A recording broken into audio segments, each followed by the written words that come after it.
بسم اللہ الرحمن الرحیم۔ السلام علیکم ناظرین۔ محترم ناظرین، قرآن کریم میں حضرت ذوالکفل علیہ السلام کا نام دو مقام پر آیا ہے۔ اللہ تعالی سورۃ الانبیاء کی آیت نمبر 85-86 میں فرماتے ہیں، اور اسماعیل اور ادریس اور ذوالکفل علیہ السلام یہ سب صبر کرنے والے تھے، اور ہم نے ان کو اپنی رحمت کے سائے میں لے لیا تھا۔ سورہ صاد آیت نمبر 48 میں فرمایا، اور یاد کرو اسماعیل اور یسع اور ذوالکفل علیہ السلام کو، وہ سب نیک بندوں میں سے تھے۔ حضرت ذوالکفل علیہ السلام کون تھے، اس بارے میں اختلاف ہے۔ مشورہ معروف یہ ہے کہ وہ پیغمبر ہیں۔ اس بات کی تائید ان دو آیات میں ملتی ہے جن کا ذکر ابھی ہم نے کیا ہے، جن میں ان کا ذکر انبیاء علیہ السلام کی صف میں ہوا ہے۔ بعض کے مطابق حضرت ایوب علیہ السلام کے اولاد میں سے تھے۔ ان کا نام بشر بن ایوب تھا۔ انہوں نے شام میں زندگی گزاری اور 89 سال عمر پائی۔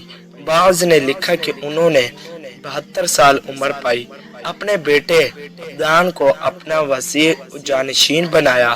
اللہ تعالی نے ان کے بعد حضرت شعیب علیہ السلام کو بطور پیغمبر مبعوث کیا۔ بعض مفسرین نے یہ بھی کہا ہے کہ ذوالکفل علیہ السلام حضرت حفیظ علیہ السلام کا لقب ہے۔ روایت میں ملتا ہے کہ پیغمبر خود یسع علیہ السلام نے اپنی قوم سے کہا، میری تمنا اور خواہش ہے کہ میں اپنی زندگی میں اپنا جانشین بناؤں تاکہ دیکھے کہ وہ لوگوں کے ساتھ کیسا برتاؤ کرتا ہے۔ اگر وہ اچھے کردار کا مالک ہوا تو اپنی موت کے بعد اسے اپنا جانشین قرار دوں گا۔ انہوں نے اس کام کے لیے لوگوں کو اکٹھا کیا اور ان سے کہا، تم میں سے جو کوئی بھی 3 صفات کا حامل ہوگا، خصلتیں یہ ہیں: دن میں روزہ رکھتا ہو، راتوں میں عبادت خدا میں مشغول رہتا ہو، غضب ناک نہ ہو یعنی غصہ نہ کھائے، اچھے اخلاق کا مظاہرہ کرے اور اپنے آپ پر قابو رکھتا ہو۔ لوگوں کے درمیان سے ایک نوجوان کھڑا ہو کر کہنے لگا، میں یہ 3 کام انجام دینے کا عہد کرتا ہوں۔ حضرت عیسیٰ علیہ السلام نے اس جوان کی طرف کوئی توجہ نہ دی۔ انہوں نے دوسری مرتبہ پھر صفات کا تذکرہ کیا، ان صفات کا 3۔ اس دفعہ بھی اسی نوجوان کے علاوہ کسی نے کوئی جواب نہ دیا۔ انہوں نے پھر تیسری مرتبہ تکرار کی، اس بار بھی اسی نوجوان نے مثبت جواب دیا۔ حضرت یسع علیہ السلام نے اسی نوجوان کو اپنا وصی اور جانشین بنایا، اور اللہ تعالی نے بھی اسے پیغمبر کے عہدے سے نوازا۔ وہ نوجوان یہی حضرت ذوالکفل علیہ السلام ہیں کہ انہیں ان 3 صفات کا حامل ہونے کی بنا پر حضرت ذوالکفل علیہ السلام کہا گیا ہے۔ جب شیطان نے دیکھا کہ حضرت ذوالکفل علیہ السلام ان صفات کی وجہ سے ایک اہم عہدے پر فائز ہونے جا رہے ہیں، تو اس نے سوچا کیوں نہ میں ان میں گڑبڑ کروں تاکہ وہ اس عہدے سے محروم ہو جائے۔ ابلیس نے اپنے چیلے چمچوں سے کہا، تم میں سے کون ہے جو جا کر ذوالکفل علیہ السلام کو غضب ناک کرے؟ ان میں نامی شیطان نے کہا، میں جاتا ہوں۔ ابلیس نے اس سے کہا، جاؤ، شاید تم اسے غصے میں لا سکو۔ حضرت ذوالکفل علیہ السلام راتوں میں عبادت کرتے اور دن میں لوگوں کے فیصلے کرتے، اور صرف ظہر کے بعد تھوڑا سا سوتے تھے۔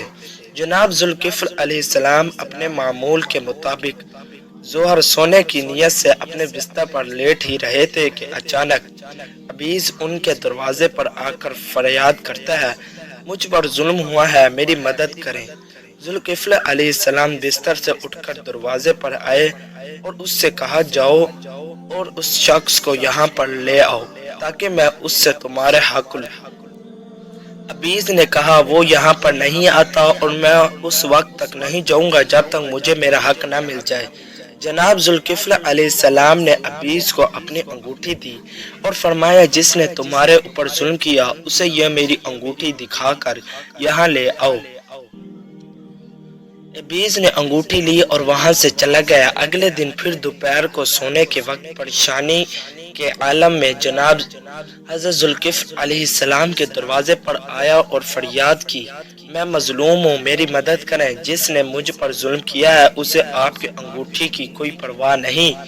اور وہ یہاں پر آنے کو تیار نہیں۔ جناب ذوالکفل علیہ السلام کے خادم نے ابی سے کہا تمہارے اوپر افسوس ہے، ابھی چلے جاؤ تاکہ وہ کچھ دیر کے لیے سو جائیں، کیونکہ وہ نہ رات کو سوئے ہیں اور نہ ہی گزشتہ دن کو۔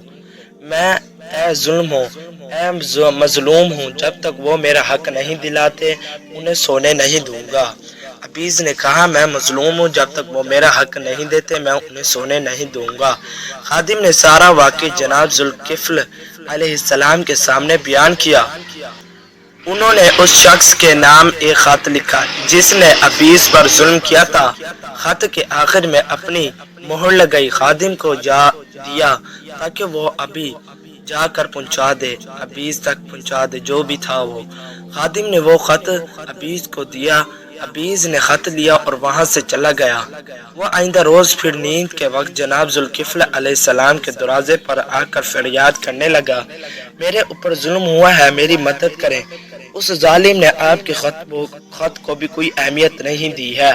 وہ اسی طرح مسلسل فریاد کرتا رہا تاکہ جناب ذوالکفل علیہ السلام تھکے مارے اپنے بستر سے اٹھے اور ابھی اس کے پاس آئے۔ انتہائی وہ آرام سے اس کا ہاتھ پکڑا اور کہا اس ظالم کے پاس چلتے ہیں تاکہ اس سے تمہارا حق لیا جائے۔ اس وقت موسم بہت گرم تھا۔ چند قدم چلنے کے بعد عبیس نے سوچا کہ وہ ذوالکفل علیہ السلام کو غضبناک نہیں کر سکتا۔ اسے مایوس ہوا، جناب ذوالکفل علیہ السلام سے اپنا ہاتھ چھڑایا اور ان سے علیحدہ ہو گیا اور وہاں سے چلا گیا۔ معروف محدث صاحب کتاب العرائس میں نقل کرتے ہیں کہ اللہ تعالیٰ نے ذوالکفل علیہ السلام کو حضرت ایوب علیہ السلام کے بعد روم کے لوگوں کی ہدایت کے لیے پیغمبر پر مبعوث کیا۔ روم کے لوگ ان پر ایمان لے آئے اور ان کی تصدیق کی اور ان کے پیروکار بنے۔ اس کے بعد اللہ تعالیٰ کی طرف سے حکم جہاد ہوا۔ حضرت ذوالکفل علیہ السلام نے یہ فرمان خدا لوگوں تک پہنچایا۔ لوگوں نے جہاد پر جانے سے سستی کی اور دل سے نہیں مان رہے تھے۔ حضرت ذوالکفل علیہ السلام کے پاس آ کر کہا ہمیں زندگی سے پیار اور موت سے نفرت ہے، اس کے باوجود ہم اچھا نہیں سمجھتے کہ ہم خدا اور اس کے رسول کی نافرمانی کریں۔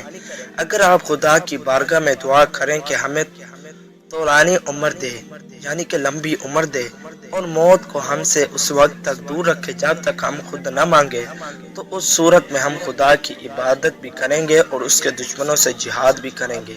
ذوالکفل علیہ السلام نے کہا آپ لوگوں نے بہت بڑا مطالبہ کیا ہے اور مجھے بڑی زحمتوں میں ڈال دیا ہے۔ یہ کلمات ادا کرنے کے بعد آپ علیہ السلام اٹھے، نماز پڑھی اور دعا کے لیے ہاتھ اٹھا کر عرض کیا خدایا آپ نے مجھے حکم دیا ہے کہ میں آپ کے دشمنوں سے جہاد کروں، لیکن تو جانتا ہے کہ میرے اختیار میں صرف میری جان ہے، جبکہ میری قوم نے مجھ سے ایک درخواست کی ہے جسے تو جانتا ہے، دوسروں کے گناہ کی وجہ سے مجھے سزا نہ دے۔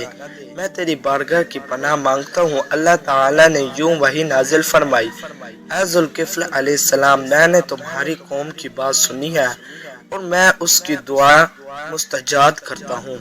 ذوالکفل علیہ السلام نے یہ وحی الہی لوگوں تک پہنچائی۔ خداوند متعال کا ان لوگوں کی دعا کو مستجاب کرنا اس بات کا باعث بنا کہ قوم ذوالکفل علیہ السلام نے بہت طولانی عمر پائی۔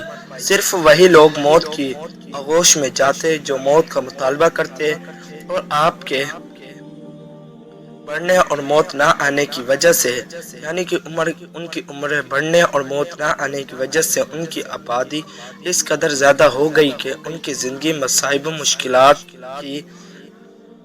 مشکلات میں پڑ گئی۔ اس چیز نے ان کی زندگی کو اس قدر مشکل میں ڈال دیا کہ وہ اپنی دی ہوئی تجویز پر شرمندہ ہوئے۔ ذوالکفل علیہ السلام کے پاس آئے اور کہا خداوند متعال سے دعا کریں کہ ہر کوئی اپنے تعین شدہ موت کے مطابق مرے۔